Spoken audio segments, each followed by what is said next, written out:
Hey everybody, welcome to a conversation on First Kings. Wisdom. Talking about wisdom this week. We talked about wisdom a little last week. It's a big part. We talked about whether cutting a baby or suggesting cutting a baby in half was a good idea or not. Was that wisdom? Scott Gorman said it was. You're not wrong. Or to suggest it. Speaking of Solomon. Yes. Solomon Olds, the former lead singer of Family Force 5, is returning for a one-time show. This at the Warped Tour. Man. You say things that nobody ever I actually do know it. So when I knew exactly that it didn't matter, and I said it anyway. When we were in Washington, my husband and I, when we were in Washington, we went to like a David Crowder show, but it was connected. There was also Family Force 5. No, we're having a little interesting things. Yes. It was Family Force 5, bad Christian music. And then, well, no, this is why it's funny. It was Family Force 5 opening, and then what is it like? What's that other band that's super well known, but it's really like they're old people. Must not be that well known. Well, they are. Third Day. Not Third Day. No. They're like, they're the ones that are on the Christian radio station all the time. Sings the radio still Who exists. sings that song about Jesus? Heaven. Never mind. Sing it. I know. I can't even. I'm thinking how far is heaven, and that's not it. Anyways, it's a very like low key, chill, older person Christian band, and Family Force 5. That's it. Yeah. Mercy Me. And Family Force 5 opened for Mercy Me, which was the funniest thing that's ever existed in the world because, like, all these old people are sitting in there. That's the song I was trying to think of. Set up complete. All these older people are in the audience, like, watching these guys jump and scream, and they just look. And I don't think I've hated an introduction to a podcast anymore. I liked that one. I liked it. So, well, Greg and I are different. In the 80s, Larry Norman came through to Jesus People Church. Yeah. Stryper opened for him. There you go. That's fine. So do you think when they were putting those things together, they just went, wisdom, we're going to do this, or they thought it was a wise choice? Yeah. Because Solomon. Oh my goodness. Yeah, so a lot of things have happened in the book of, if you could fast forward right now 4 minutes back. Welcome back. It was only 2.5 minutes. It was 2.5 minutes of fun. We're over it. That was fun. We could have made it more. Yeah, and we could have made it Do you more. know the name of the lead singer of Mercy Me? Because we could have talked about him. I don't know anything. No. Wouldn't have been wise. No. So David, the great king, is whittled down to nothing's at the end of his life. And First Kings starts off. There's some complexity, poor communication, family dynamic, and the transition of power. But Solomon is anointed king, becomes king. He in chapter 3 we talked about his wisdom, and he prayed for it. God honored his request not to have his enemies die or to live a long life, but rather to be wisdom. Humility came to the play that he just says, "I'm just a kid." I think the humility happened because chapter 2, he had to he basically killed his brother, or said he was going to kill his brother. Somebody else killed him probably. And then he married the Pharaoh's daughter, which is not what they were supposed to do. And it's also interesting because they left Egypt, and that was Pharaoh's daughter is, she's an Egyptian, where they had left slavery and all these things. So they're doing political alliances, which isn't really what he's supposed to do. So I feel and he's only 15 to 20 years old. He's really young and has had all these huge things. Can you just imagine going, okay, I'm king. I've made these choices. Maybe now I should ask for some wisdom because it's not going the way I think it should. It's obviously, it is the obvious great answer, but I think also when in a moment of power corrupts that. Mm-hmm. It's forget I am super wise. In fact, I would think of somebody when somebody is 15 to 20. Yeah, when they're pretty sure. They know everything. Well, and David, sorry, I keep interrupting. I'm a little hyper today. David kept telling Solomon, he's I trust in chapter 2, before all these things, he's I trust your wisdom. Use your wisdom. I think you should do this, but I trust your wisdom. So he's being told he's wise. He's being told he knows how to make all these choices. And maybe they're not actually wisdom from God in those moments. Yeah, so he has a moment where life hits, and he goes, "Oh my goodness, Daddy gave me all these medals, and now I have to actually show up." Yeah. So he prays for wisdom, and then what we see in chapter 4, where we're resting today, after all the Mercy Me and stuff, is that people marvel at at Solomon's wisdom.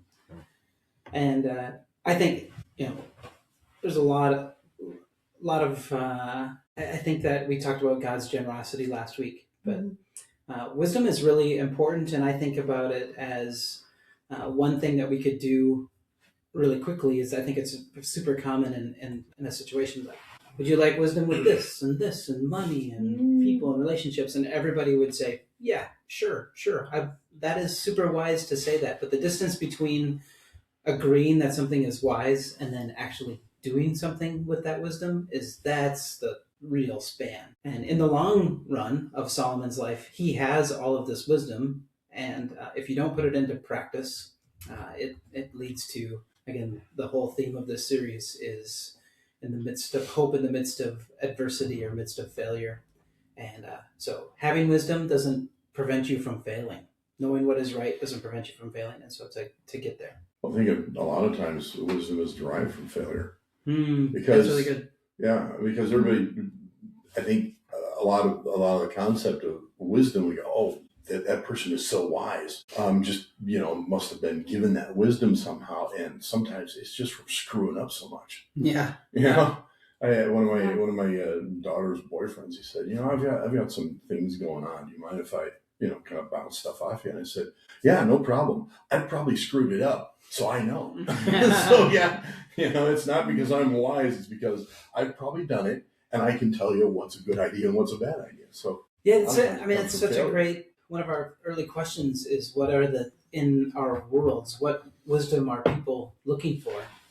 And I think it's so easy sometimes to think that people aren't, but I think people are really on the hunt for wisdom. And so what are people looking for, and where are they looking for it? You think today people are on the hunt for wisdom? I think so.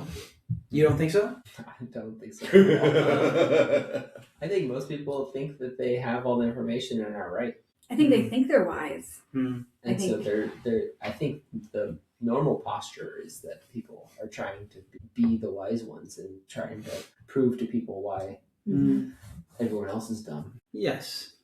I think we've replaced wisdom with Google search or doing your own research or even going to college. I think those have all replaced wisdom. Well, we are I would have thought, it's so weird. It is so weird. Because I would have thought it's 2 years ago. I would have thought, if you have any question, every answer is available. Just do a Google search. And man, that has changed. Now, the AI answers you don't even have to read the article. Right. And you don't have any footnotes or resources. Like, knowing the answer to everything is free. And so so what is the difference? So if you have every answer, what is the difference between having every answer and wisdom? That's the gold. Yeah. What is it? I don't know. Well, I think something with that, I think sometimes learning can help you build wisdom. You have to be wise in the resources you take in. But I was thinking about my daughter yesterday, and she's 14, and so her and she's an oldest and I'm an oldest. So there's some mom-daughter tension sometimes, and she was watching a video and laughing at it, and I was like, I could enjoy a laugh. What's so funny? And so I wanted her to tell me what was funny or share the video with me, and she was instantly she's 14, so not happy that I was asking. She thought I was overstepping or being invasive, whatever it was. And I was I was trying to think of how do I handle this? Because my instant feeling is, I'm just asking you a question. You know what I mean? My instant thought is, how do I defend myself a little bit, or push back a little and say, hey, I'm just trying to process. I'm trying to engage with you because there's a distance between us. Just in that moment. And then thinking, okay, so I was literally just okay, God, I need wisdom in this, and I need wisdom in how I'm handling my relationship with my daughter, and I need wisdom. I'm going to cry. I'm tired. I've gone from joy to tears in 2 seconds, but, which is normal. But just praying for wisdom in that, and praying, and this morning, driving here, I was okay, God, there's these little things, where for the neighborhood association, there's all these moving pieces, and it's the last few months have been a little too many moving pieces and not enough hands. And so I'm I need wisdom in how to handle that better because I know I'm falling behind on lots of things, or I need wisdom in like with church. Like how do we, partner with our advisory team members, and how do we get to know people in the community and all these things. And I was just like thinking about all these moments where it's like you need wisdom to know how to handle a lot of things. Like it's just so constant. And I feel like with my daughter especially, it's like it can go two ways, like responding to that situation. Like I could get frustrated and that's probably going to lead to just more distance, or I let it be and have some time and then like invest in relationship another moment where it's like, okay, like that was a tough moment. Okay, tomorrow let's hang out for a bit. You know what I mean? Like after school, let's go do something that is completely unrelated to what happened yesterday, and we're just investing in relationship. And it's just like it's constant. Like it's constant. You can have knowledge or resources, but wisdom is knowing how to apply it. Use them. Yeah. How to where to apply them. Yeah.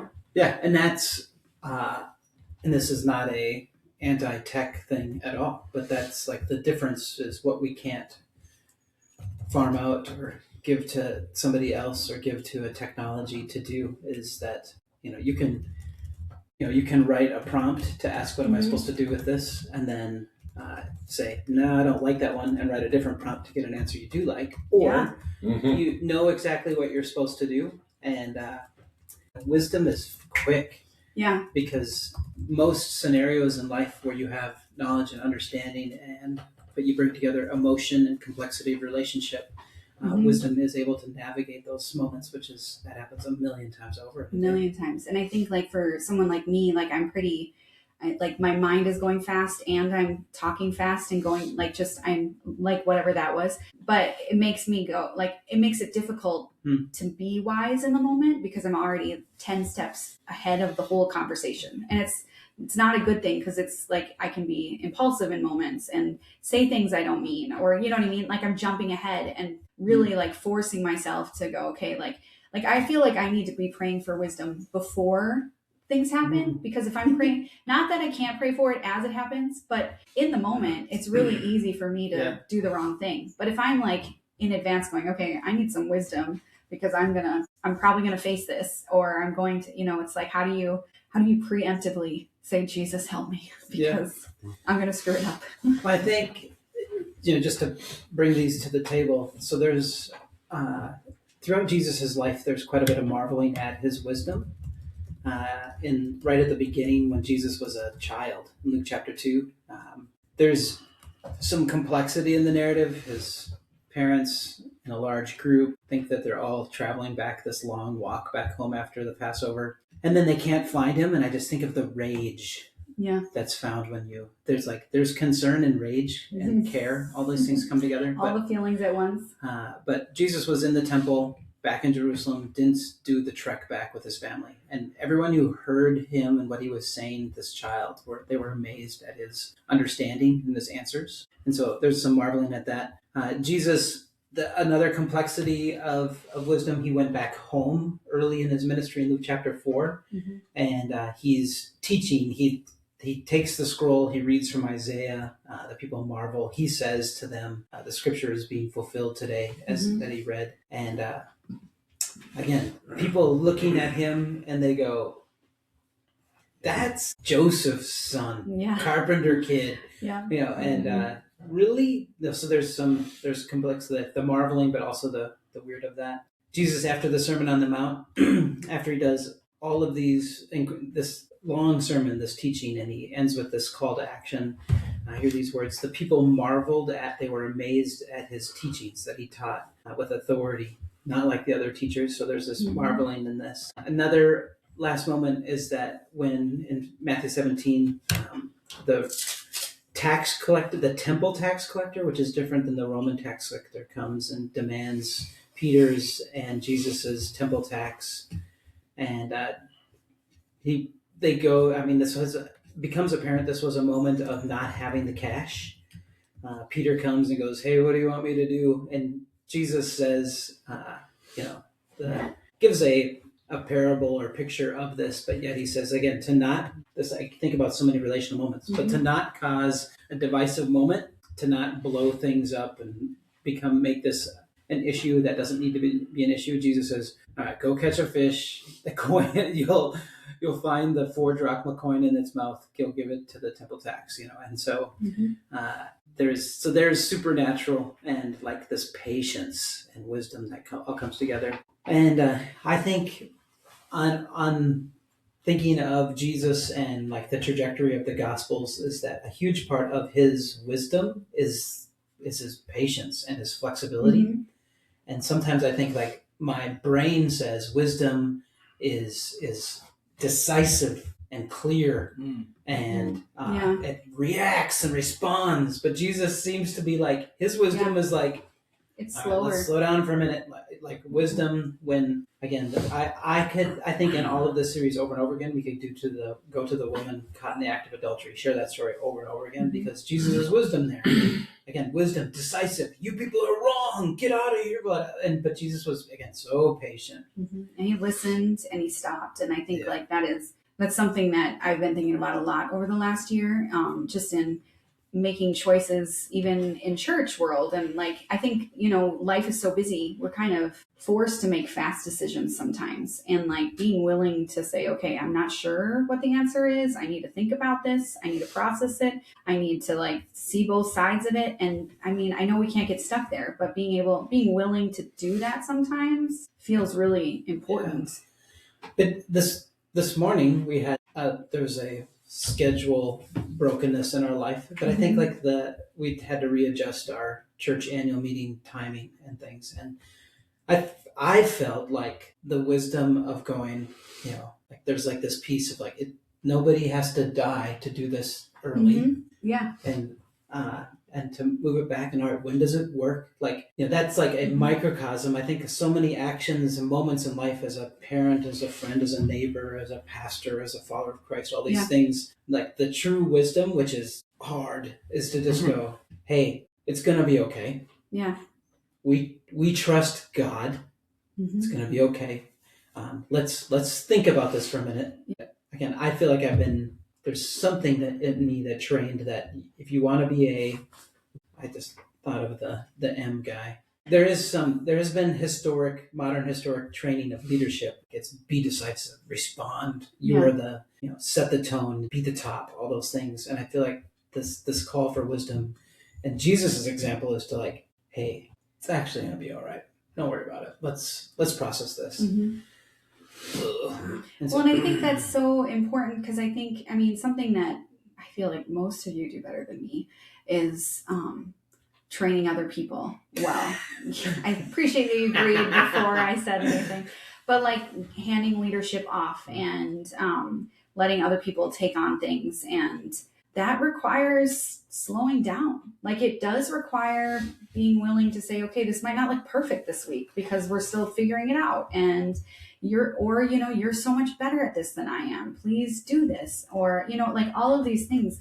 And I think in the roles that we're in, it's really easy to go, we have to be decisive. But I think as soon as I'm not saying we shouldn't ever be decisive, but when we fall in the trap that says we have to do this all the time, I think we're not making room for others. Because we're moving too fast to bring people along. Yeah. And then the question that we, not the end, but pretty close to the end, that we're going to come to on Sunday is, what spans the distance between hearing wisdom or even like celebrating it and then letting it become yours? And I think the thing to really, for me to process in that question is that it's different for all of us, and it's different in the situation. Like if there's a skill that would be really like, will change my life, is to go from, like you talk about delegation.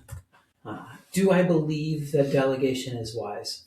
Without, believing it and practicing it. Yeah, and so I think, again, the true definition of wisdom, and Greg brings up often in moments of these types of conversations, is that if you really believe it, you actually try or do something. And so, again, I know it's wise to, picking on that one, I know it's wise to delegate. No, it's good. But do I actually believe it? Apparently not. I know actions speak louder than words is something my husband and I say a lot. And I think it's one of those things where it's like, you believe it, and now how do you change the way you're living to really show you believe it. Yeah. And I feel like there is a transition period to do that and to do it well. And I don't know, like I do think you have to practice these things. And so let me paraphrase yeah, James' words. He says, hey, if you find some gaps in those types of things, so many gaps. all you have to do is ask God, and He's going to give you lots of opportunities to perfect it. Oh, goody. I thought He was just going to give me wisdom. I have to get opportunities. He gives all without finding fault. So He's going to give you. So again, my paraphrase of this. He gives generously to all without finding fault. I think that is Jesus. It's God going, hey, I'm going to give you opportunity to delegate because I think you can do it this time. Yeah. I think you can do it this time. That's the giving generously. Because wisdom is that living it out. And so again, if you, I think it's both hands, because it's like you are given opportunity, and in the midst of like I thought about what Scott Gorman said earlier about, like giving that younger person advice. But I know a lot of people that have made the same terrible choices over and over and over again and haven't grown in wisdom in their lives. And it's unfortunate, but it's true. And so being able to say, okay, God's going to give me all these opportunities. And in the middle of that opportunity, saying, okay, God, like I need wisdom to do this. And like like I have an opportunity to be wise with my daughter and how I handle that relationship. I can still do it really poorly. And I can also ask for help to do it better. Yeah. And again, I think that I like hear it going, God, help me in this moment. And God going, okay, I'm going to help you because I know you can do it. And the variable is me. And God truly is going to give the tools and sees a possibility. That's good. I think sometimes when we talk about the voice that God speaks to us in, that was the nicest voice that God speaks to us in. I believe in you and you can do it. He's usually slapped me in the back of the head before he said that. Dum, I know you can do it. It's a flick on the forehead. I'm like, what? No, but yeah, I believe you can do it. You have all the answers. Rich is right. I was thinking about two things the whole time. The first one was when I was in high school and college, we would very often refer to book smarts and street smarts and be like, that's the dumbest smart person I know. Because they might be really great with books and really terrible with common sense, everyday things, or vice versa. I think wisdom is a marriage of that a little bit, but that's an aside. The other thing is, when God says, you can do this, here's an opportunity, go do it, and you fail, that's still growth in wisdom if you use it right. That's the other side of it is, like, you might succeed and go, oh, these things work, that's great, I can add to that next time. Or you might go, that was bad. Yeah. I did that poorly, but I can recognize this thing should change, and I'm going to grow in that. So it's, the really super nerdy thought in me is, there are a lot of games, tabletop or otherwise, in which you earn experience, and that's how your character grows. And you earn experience whether you do well or poorly. Yeah. Because the experience in our life now leads to wisdom either way, if we are able to see that. And we're talking about redefinition a lot. Redefining failure as a step towards wisdom allows us to go, okay, now I know what to change next time. Yeah. I think it's good. That's good. See you next week. Bye.